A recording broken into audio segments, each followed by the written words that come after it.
Breaking news చూస్తున్నారు. హైదరాబాద్ సహా పలు జిల్లాల్లో భారీ వర్షం పడింది. ఎల్బీ నగర్, దిల్సుఖ్ నగర్, హయత్ నగర్ తో పాటు ఉప్పల్, సరూర్ నగర్లలో కూడా వర్షం దంచి కొడుతుంది. పలు చోట్ల లోతట్టు ప్రాంతాల్లోకి వర్షపు నీరు చేరుకుంటుంది. దిల్సుఖ్ నగర్లో ట్రాఫిక్ అంతరాయం ఏర్పడుతోంది. ఇన్ఫాక్ట్ ట్రాఫిక్ అంతరాయం ఏర్పడింది వర్షం కారణంగా. భారీ ట్రాఫిక్ జామ్ అయింది. సాయంత్రం ఒక్కసారిగా హైదరాబాద్ వాతావరణం మారిపోయింది. ఇంకొన్ని గంటలు వర్షం కురిసే అవకాశం ఉందని చెప్పి ఇక్కడ హెచ్చరికలు ఉన్నాయి. ఎమర్జెన్సీ అయితే తప్ప, అత్యవసరం అయితే తప్ప బయటికి రావద్దంటూ సూచనలు ఇస్తూ ఉన్నారు. మెదక్, కామారెడ్డి, నిజామాబాద్లో కూడా భారీ వర్షం పడుతుంది. మెదక్ మార్కెట్ యార్డ్లో ధాన్యం బస్తాలు తడిసిపోతూ ఉన్నాయి.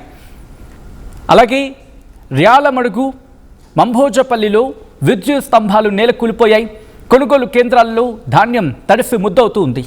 రాగల 24 గంటల్లో రాష్ట్రంలో ఉరుములు, ఈదురుగాలులతో కూడిన వర్షాలు పడే అవకాశం ఉందంటూ కూడా వాతావరణ శాఖ హెచ్చరికలు జారీ చేస్తుంది.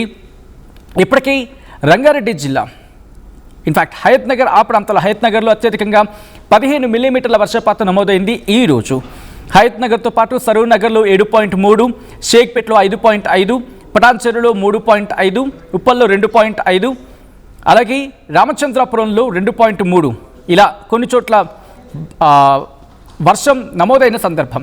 మెదక్లో పరిస్థితి ఏంటి, మెదక్లో ఎటువంటి పరిస్థితులు ఉన్నాయి, డీటెయిల్గా మాట్లాడుకుందాం. ఎందుకంటే ఇటు మెదక్కి సంబంధించి మాట్లాడుకునే సందర్భంలో అక్కడ కూడా భారీ వర్షం పడింది. మీరు చూడొచ్చు, కళ్ళల్లో ఆరబోసిన ధాన్యం వర్షపు నీటికి తడిసి ముద్దయిపోయింది. దీంతో రైతులు వాటిని మళ్ళీ ఆరబెట్టుకునే ప్రయత్నం చేస్తున్నారు. అసలు ఆ దృశ్యాలు సగటు రైతుకి మాత్రం కంట చెరువు అనుకోవాలి.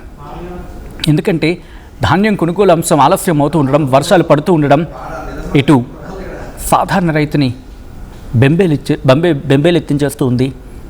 ఒకసారి మెదక్ వెళ్ళిపోదాం. మా ప్రతినిధి మహేష్ అప్డేట్స్ అందించేందుకు సిద్ధంగా ఉన్నారు. మహేష్, మెదక్లో ఎటువంటి వర్షపాతం నమోదైంది, ప్రస్తుతం పరిస్థితి ఏంటి? మెదక్ పట్టణంలో అకాల వర్షం బీభత్సం సృష్టిందని చెప్పొచ్చు. ఒక 30 నిమిషాల పాటు ఈదురు గాలితో కూడిన భారీ వర్షం కురవడంతో ప్రజలు తీవ్ర ఇబ్బందులు ఎదుర్కొన్నారు. పలు చోట్ల చెట్లు, విద్యుత్ తీగలు కూడా కూలిపోవడంతో విద్యుత్ సరఫరా కూడా అంతరాయం ఏర్పడింది. వర్షం కారణంగా రహదారులపై నీరు నిలిచిపోవడంతో వాహనదారులకు ఇబ్బందులు కూడా తలెత్తాయి.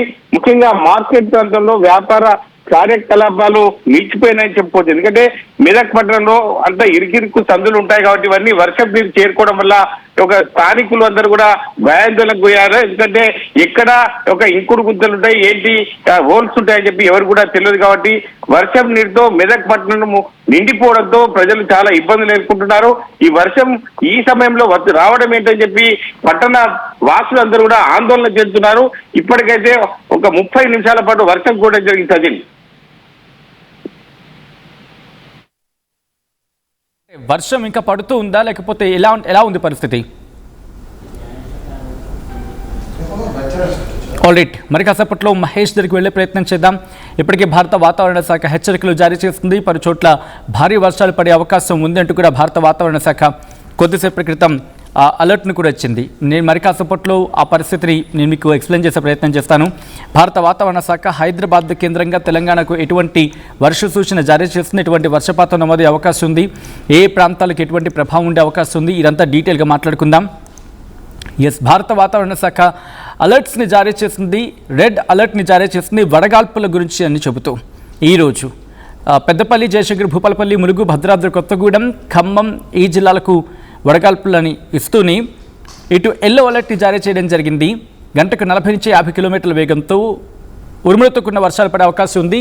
వికారాబాద్, సంగారెడ్డి, మెదక్, కామారెడ్డి, మహబూబ్ నగర్, నాగర్ కర్నూల్, వనపర్తి, నారాయణపేట, జోగులాంబ, గద్వాల జిల్లాలో అక్కడక్కడ కురిసే అవకాశం ఉందని చెప్పి భారత వాతావరణ శాఖ ఇప్పటికే ఎల్లో అలర్ట్ని జారీ చేసింది. మా ప్రతినిధి మహేష్ అప్డేట్స్ అందించేందుకు సిద్ధంగా ఉన్నారు మెదక్ నుంచి. మెదక్లో ఎటువంటి పరిస్థితులు అనేది మహేష్, భారీ వర్షం పడుతూ ఉంది, రైతులు కళ్ళల్లో ధాన్యం ఆరబోసి ఉంచారు, తడిసి ముద్దవుతూ ఉన్నాయి.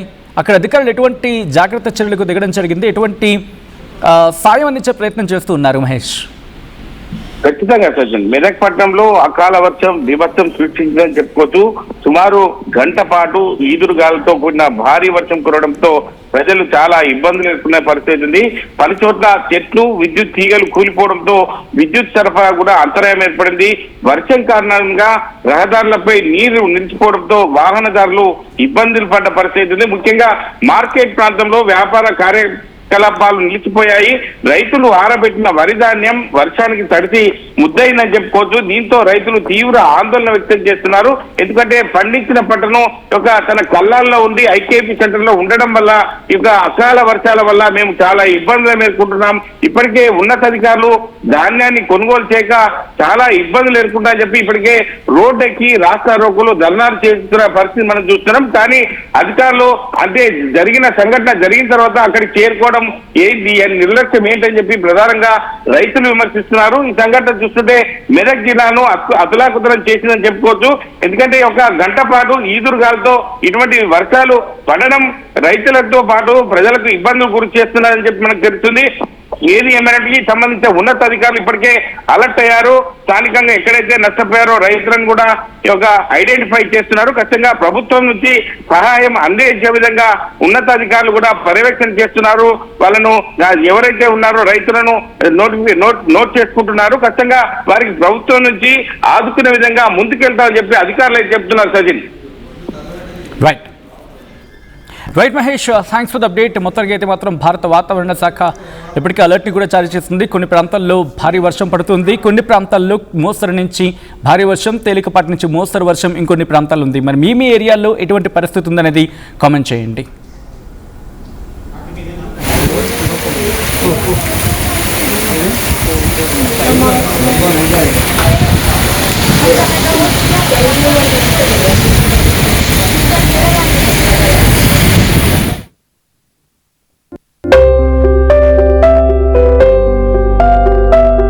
చిన్న చిన్న ఆనందాలు 35 ఏళ్లుగా నా జీవితంలో లేవు. 35 ఏళ్లుగా నేను డైపర్లలో బ్రతికాను. 6 సెంటీమీటర్ల ఫిస్టులా నా మూత్రాశయంలో లీకు కారణమైంది. ఎవరూ నాకు సహాయం చేయలేకపోయారు. AINUలో వైద్యులను కలిసే వరకు అక్కడ వారు రోబోటిక్ శస్త్రచికిత్సతో నాకు పరిష్కారం ఇచ్చారు. వారు నా ఆత్మవిశ్వాసాన్ని కూడా తిరిగిచ్చారు. Precision care makes it possible. The Center for Robotic Surgery at AINU